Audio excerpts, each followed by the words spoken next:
1739, 2 starving apprentices, 50 dead cats. You think that would horrify anyone, but the whole workshop could not stop laughing. This is not a horror movie. It is history. The worst part, you have done the exact same thing, just last week on your phone. That feeling in your chest when a stranger gets destroyed online. Pure light joy. You told yourself it was justice. Wait, let me show you what that joy really looks like. The story is real. A historian named Robert Darnton pulled it from an old printer's memoir. Two young men, Nicholas and Jeremy, worked for a brutal master named Jacques. He owned a printing shop on Rue Saint-Séverin in Paris. The apprentices slept on rotting straw. They ate spoiled meat that made them vomit every morning. They worked 18-hour days. They never saw a single coin. Zero pay, zero respect, zero future. But the master's cats, they ate fresh salmon every single day. The master himself fed them from silver plates. The little gray female slept on his pillow. Think about that. You are starving. Your bones ache from carrying lead type. Your hands are cracked and bleeding. Boss gives his pets better food than you. He pets them while he yells at you. How long before something inside you snaps? You cannot snap at the master. He owns everything. You own nothing. Therefore, you need a different target, a weaker target, a target that everyone else also hates, just a little. This is the secret. This is what the apprentices discovered. They could not hurt Jacques.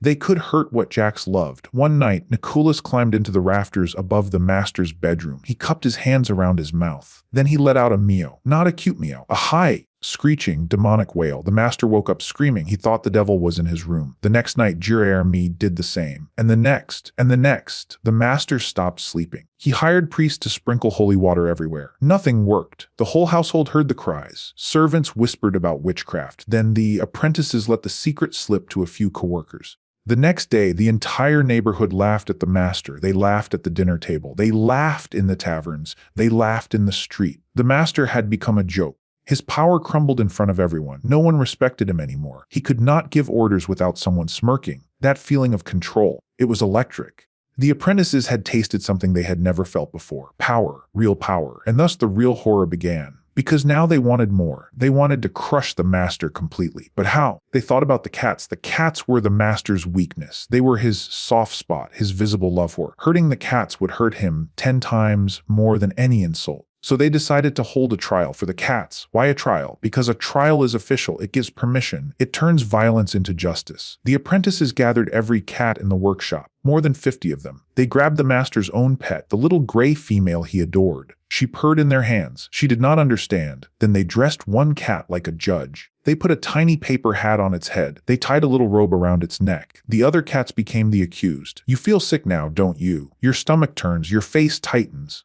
Watch what happens next, because the worst part is not the cruelty. The worst part is the laughter. They read fake charges. Witchcraft, bad luck, stealing the master's affection. They declared every cat guilty. Then they hanged them. Not one, not 5 dozens. They beat them with iron bars. They burned some alive in the workshop oven. The whole workshop gathered to watch. Who had never laughed at anything suddenly could not breathe from laughing so hard. They slapped their knees. They wiped tears from their eyes. The master's wife ran downstairs and begged them to stop. One listened. She was a woman. She had no power either. The apprentices felt like kings. For one night, they were no longer the lowest creatures in Paris. They were the judges, the executioners, the winners. And the laughter, that was the glue. Every man who laughed became part of the mob. Every man who laughed could not later say he was innocent. The laughter made them guilty together. It felt good. It felt clean. It felt like justice. But here's the twist. The apprentices were not monsters. They were human, and you have been in their shoes. Not with cats, with people.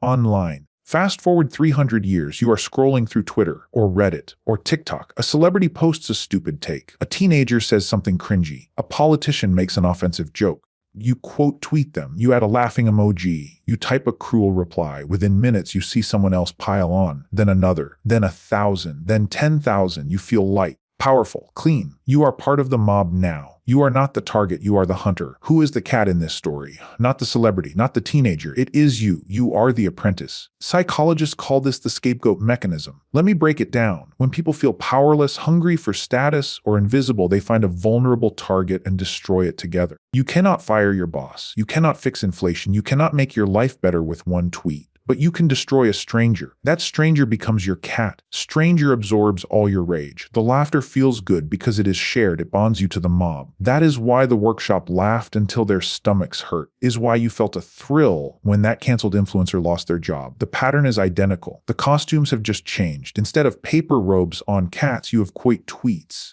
Instead of a gallows, you have a block button, but the feeling underneath is exactly the same. But wait, you might say, I never killed an animal. I just made fun of someone who deserved it. Really? Did that teenager deserve threats for a clumsy joke? Did that actress deserve to lose her career for an old tweet from 10 years ago? Did that random person who posted a bad take deserve 2,000 replies calling them a waste of oxygen? The apprentices also believed the cats deserved it. The cats ate better than them. The cats were lucky. The cats were the enemy. Sound familiar? Now hold on, because here comes the part that changes everything. Once you see the pattern, you cannot unsee it. And that means you can step off the ride. You can recognize the feeling rising in your chest when a comment section turns ugly. That heat, that excitement, that hungry desire to press send. It is the same feeling the apprentices had at 4 in the morning, holding a rope over a terrified animal. It is not justice. It is not accountability. It is the joy of punching down when you have been punched down your whole life. Therefore, you have a choice. The next time you feel that rush, you can close the tab, you can pause. You can ask one simple question. Who is the real cat here? The person who made a mistake, or the mob that tears them apart for sport? The apprentices never asked that question. They just laughed.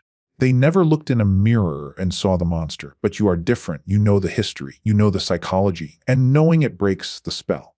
Here is the beautiful part. You can still laugh. You can still enjoy dunking on a bad argument, but do it alone. Do it without the pack. Do it without the glee of watching someone suffer. Because the moment you need a crowd to make your laughter feel good, you have become Nicholas and Jared me. The moment you type haha under a pile on, you are hearing the workshop roar. Let me show you the transformation one more time. The apprentices started as victims. They were starving, overworked, powerless. Then they became executioners. Then they became the laughter. Then they went back to their straw beds and nothing changed. The masters still owned the shop. The apprentices still ate rotten meat. The only difference was they had killed 50 cats and felt like heroes. Their lives did not improve. Their power did not last. But the memory of that night kept them warm for years. That is the trap. Is the ride. The Great Cat Massacre happened almost 300 years ago. But it happens every day. Every time you hit send on a cruel message. Every time you upvote a pile on. Every time you feel that clean, light rush of belonging to the mob, you become the apprentice. You taste the power, and then you go back to your real life, which is exactly as hard as it was before. Except a stranger is crying somewhere. But you do not have to stay on that ride. The first step is noticing the feeling. The second step is stopping your thumb before it taps send.